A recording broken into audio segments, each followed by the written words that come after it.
Ani hin fedhu koottaa deemaa Oromoon jaarsummaa laalaanii Oromoo yoo ana ta'e anaan malleessiniim Oromoo nama 1,300 ayi jira. Kutaa barbaadde dhufe yoo barbaadde Oromoo Madagaskar Jarmanii ta'e warri kun Jarmanii. Aniin kuni yoo isiniif dhuftanii na araarsitanii ajandaa ta'ee yeroo maraa rakkoo kaasee araara dide isoo kee na gaafadha. Warroota akkasiisantu jira jechuudha. Siigalamu jala nama jala deemanii nama jalaa wali buusu asiin fidanii feemasii jala deemanii uummataa waliin dha'u achi jala dhokachuu achi nama dha'uu ka barbaadan kanneen kan nama wali buusuu barbaadan nuti ani mubaarak irraan dhimma hin qabuun wallaa ani haa jiraatu maaltu nageen akka amantii tokko jecha siin jedhaa bar waan biraa dhiisi jecha siin jedha nama jechuudha. Garuutuu namoota biraa isa inni yookiin beekamaa nama nuka kaasee nuuf fixa daaraa godhatu tiktook irra namni wal fixu hin jiru jechuudha uummata keenya kijiba wallaa Oromooti ani asirra dharamee arge hin kijibna waan garaa qabdan bicha asirra dhufaa himadha rabbi isin dhiisu qarbii teessan itti galseentan ani waan arge kijiba baay'ee kan uummata waliin dha'u argee ka qabu jira jechuudha asuma tiktookii kanarra taa'ee ilaale uummata wali buusu. Fiigee dhufee ana biraa dhufee kijibana himee yookiin kabiraa bira dhufee wali argee jira jechuudha. Of kabajaati araarama barbaadan gabboo araarama nuti arraan booda yoo barbaadan akka iluutti yoo ani isin jeeqe hangara keessanuun dhufu achi deemee gara warra Tigireesanii filaaworii kennaafa injooy godha Afrikaan kunillee hin jira bakka daalachaan oolu tokko dabbaa qabu jecha jira. Dhugaan fixxanii dhugaan fixaa yoo eluun ajandaa isinii ta'e tiktookii kiyya kutaa 11 isinii maxxansaa gubaa jecha jedhaa bara nama biraallee jechuu barbaade dhugaan nama biraallee jechuu barbaade dhugaan gabboo haati kaliifaa fixuu barbaadda nama mara nasraa ummata guutuu kan mufate mufii gabbaa haati waan waliin mufatan dhiifama gaafadhaa jechuu barbaadan as keessa filaaworii takkan argadhu waan namni naa kennu exchange godhee keessa baasa ani dantaan qabu 3,000 argadhe sirratti wooboo kenna jedhe ummata Oromootii gabbaasee doonara 3,000 qoodee isinii fixa jechuu kiyya birrii kiyyaayyuu miti namarraa cinqaan qabu osoo hin dalagin iyyuu kaliifaan hin beekachuu jiraachuu hin danda'a jechuudha. Aftaamii jechuun miti Ameerikaa jirta jechuun aftaamii jechuun hin ta'in biyya firiidamii jirtu nima jiraattaa jechuudha. Kana jechuu barbaada. Araara barbaadanii sheekotii fidadhaa, jaarsotii fidadhaa, nama maraa fidadhaa, nasraa adda waamuu dhiisa, nasraa araarfattanii ana dha'uu dhiisa, ana araarfattanii nasraa dha'uu dhiisa, mullaatiin araarfattanii hafarsoo dha'uu dhiisa, hafarsoon araarfattanii mubaarakiin dha'uu dhiisa, mubaarakiin araarfattanii maakii bookii jinni jaanka uummata keenya walitti noofina amma kaayiroo jedhaa turan. Asliin warabbal kaabaa quraana qabadha kun odaalachaan tiktookii kee fayyadamaa ture. Tiktookii irra gubanii ani bilbilee ani wal waggaa meeqa arrabsee waliin dubbise. Takkaan ani matiin wal dubbiseen. Tiktookii mucaa kanaa deebisii kiyya fudhaa jedheeni. Maakii kalee fooloo godheen. Kun wallaa addunyaa tanarra rabbi naa balleessu kalee wayita qarqaarsaa fooloo hin beekuu miti kabiraa irraa narraa qabdan kabiraan dhiise. Garuu fooloon goone nama fooloo godhuun barbaadne akkasitti fufaa jechuu barbaadeeti. Kalifa waan xumurtan xumura warra abbaa biyyaa isinii kenninee jirra. Beekisa ka haadha faatee kannaaf haadha faatee maal jette? Iluu. Iluu maal ta'e bidar binaas yaame iluu yaam taate mana keessa. Wallaati ya dubbiin hin mi'oofti. An dhugaa dubbachuudhaaf namoonni hundinuyyuu waan kanarratti inuma lalanii inuma usaniitiin saayinii qabatanii ilaalutti jiranii namni waan kana argaa hin jiranii sheekiin kenna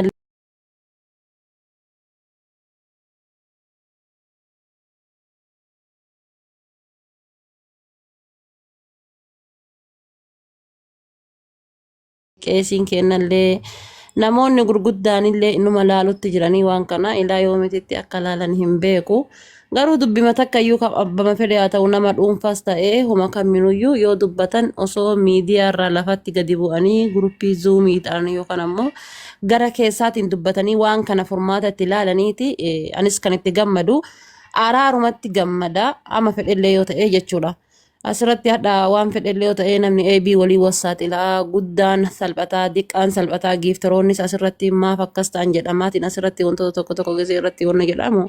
Ananatti hin tolu akka dhuunfaa takkaatti wallahi akka haadha siinqee takkaatti baay'een gaddaa wantoota asirratti deemamaa jiru kana jechuudha. Yoo waa dubbatte ana malal gasti manamaayyuu akka seenee taa'uun dhabe. Gaafa namni tokko waa arrabsu nama waa arrabsu tokko nama yaada kennatu tokko ammas keessatti gatii isin as keessa jirtaniif dhufee taa'ee jechuudha. Maaf yoo seentee teette qalas duula banaar taa'atillee jechuudha. Maal gootachi keessa maal taatachi keessa waan akkanaatitu namarra deema.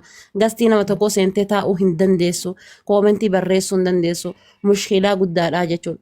Kanaaf osoo danda'ame waan kana dhaabbatanii ilaaluu osoo hin taane waan kana gara keessaatiin fixanii anas baay'ee natti tola hamma kiyyatti jechuudha. Ulfaadhu galatoomii. Namni yaada qabdan jirtanii Anjalaa Eluu fi Mubaarakii fi Nasaanii waajjii barbaada. Dhumarratti namni yaada qabdan dubbadhaa. Assalamu alaikum. Waalaikum salaam warahmatullahi wabarakatuh. Jechuun ani maybe yaan kiyya adda ta'uu danda'a. Akka kiyyattan kanan jedhuu barbaade maal seetanii amma yeroo ammaa kanatti argitanii namni yoo uummanni gargaaramaa jiru rakkoo hawaasaa kallattii garagaraatiin deemaa jiru kanatti argitanii uummanni keenya ka shirkaa akkasumallee ka amma harkaa qabnu rakkoo uummata keenya ka Harargee namni hunduu waan danda'een argaa jirullee gargaaraa jiru kanatti namni hunduu an kanan jechuu barbaadu personally maybe sirrii ta'uu dhiisuu danda'a. Araarri illee wal komachuun illee walirratti duuluun illee hin dhaqqabaa. Hundi namaa osoo waan araara waan argitee gargaarsa kana gufachiisu gochuurra kabaja dhuunfaa ofii wal dhabdee dhuunfaa ofii dhiisnee hundumti namaatu argitee haala gargaarsi kun ittiin deemuu danda'u ka itti aanullee dhimma uummataati irratti fookasii kenna ijateen gargaarsa uummataati irratti maaliif jennaan yeroon ammaa kun akkuma isin argaa jirtan irra hedduun keessan quba qabdanii namni argitee lafarratti wanni deemaa jiru haati galgala argitee osoo nyaata nyaanne bultee osoo faxara nyaanne harma goggogaa daa'imni harkisaa jirti. Akkuma kana marsaa hedduun yeroo garagaraatiin irra deddeebi'ee uummanni keenya ka Arsii shirkaa wanni achi jiru hedduu waan nama gaddisiisu. Kanaaf araara namni jibbu hin jiru yoo shayxana taate malee wallahi yoo danda'ame namni walitti araarame it is okay. Araara illee godhaa keessaanillee waan dandeessan dubbachuun gaariidha. Namni yoo walitti araarame gara wal fiduun qabu. But kun hundumtuu yoo hin danda'amne namni kamiyyuu badaanillee gaariinillee ka wal jaalatuuf ka wal jibbullee uummata kana keessaa dhalatee quuqamni uummata kanaa dhukkubbiin uummata kanaa yoo keessa dhukkubu taane gastii seennuu fi laayivii banannuu fi viidiyoo hojjennu irrattillee argitee qarshii 10 illee yoo taate waan gargaarsa uummataa kana duubatti deebisu waan gufachiisu jechoota waan kana facaasu keessattuu laayiv irratti warri fuuldura keenya jiran keessaafuu yoo komii walirraa qabaatanis irra caalaan isaanii walitti dhiyeenyallee qabu waan ta'eef walitti dhiyeenyaan dhimma kana isaan qabbaneessanii xiyyeeffannaan hawaasaa akka gargaarsa uummataati irratti deebi'u yaan hawaasaa akka hin faffacaane gochuu irratti waan dandeenyu osoo of qusanne jechuun barbaada. Araara immoo namni jibbu hin jiru yoo shayxana taate malee argitee namni hagana akkuma amma Khaliifaan jedhee wal bira ta'anii waliin dubbachuun furmaata guddaa isa tokko. Qaama rakkoo keessaa Iluu fi Mubaarakiin as jiranii argitee wanna kana irratti hawaasa of dabarsee of laachuu namni miidhama ofii dabarsee hawaasa isaatiif laachuu inni kun wareegama tokko. Osoo miidhamtee jirtullee osoo miidhame jettee amantullee osoo tuqame jettee amantullee hawaasa keetiif jecha hundi keetu miidhaa dhuunfaa keenyaa tokkoon keenya waan irratti deemuu fi waan irra ga'ullee bira dabarree hawaasa kana akkaataa itti argitee sagalee tokkoon gargaaruun danda'amu irratti osoo namni hundi waliin dubbateen jedha. Hundi keessanuu galatooma yoo yaadni kiyya immoo mata duree amma isin dubbachaa jirtaniin ala ta'ee fi sirrii ta'uu baatellee kun yaada kiyyaa nama biraa bakka hin bu'u galatooma ulfaadhaa. Thank you. Galatooma barsiisaa ulfaadhu. Namni makiitu jedhansa makii immoo abbaa biyyaatti dursa. Abbaa biyyaa si dura jira. Dhoobiris ni jira. Dhoobirti dursaa qo'i makii. Dhoobir si dura jira dubbadhu yaada qabaatte. Ayyaa galatooma ulfaadha. Yaada gaariirra jirtanii dhugaa dubbachuudhaaf sa'aatii kanatti sila namoota gurguddaa namoota gartee kaleessa bakka gaariitti beekan bakka uummata keenyaaf sagalee ta'uutti turan har'a ammoo iyyuu waan hin taane irratti ajandaa godhataniitiin asirratti yeroo ofiillee burjaajanii uummatallee burjaajessan arguun xiqqoo isii nama gaddisiisa. Wanti ani isiniin jechuu barbaade si warri jaarsummaa kana keessatti hirmaattan. Wanti martinuu yoo garaa uuran duute dubbii yoo garaa uuran fayyitii jetti Oromoon. Waan amma dubbataa jirtan kana keessatti dhugaa rabbii bakka jirtu dubbadhaatiniin uummata walitti araarsa. Yoo dhugaa hin dubbatin yoo gubba haqa oofaa ooltan taate wanti ammallee hiddaan namarraa dhumtu hin jirtu dubbiin. Ebelu yoo rakkoo qabaatee nama san rakkoo qabdaa jedhaatiniin itti mura ilma Oromoo yoo taate garteetiniin kamiyyuu yoo taate ni fudhata. Maaliif ufiillee burjaajoytee saballee burjaajessin jedhaani namoota wal lola qabaniin guutuuyyuu uummanni guutuun as jala jira kaas keessa jirullee ka jala jirullee jechuudha. Walumaa galatti waan ammoo tuuyyuutiniin dubbii hin geenne asirratti yeroo dubbii godhaniitiniin gargaarsa uummatootaa irraallee ka agartee ka ganaa gargaaramuu jiruu fi ka gargaaramaa jirurraallee agartee wal fashaleessan kuni waan sirrii hin taaneef isin warri jaarsota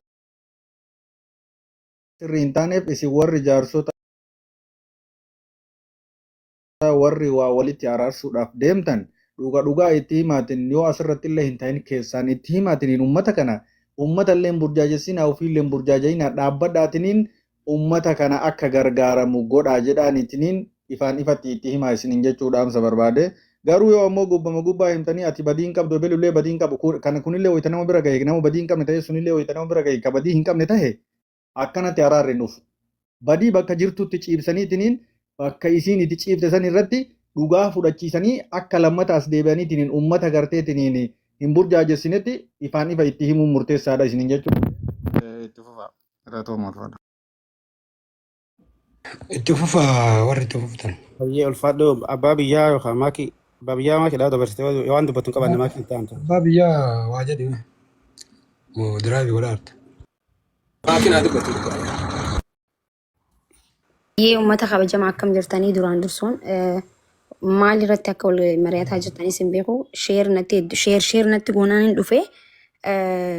Ammas walitti araarsinaa keettan maaltu namaa wallalee moo maaltu maal ta'ee san adda baasii dura dubbachuun duratti illuu.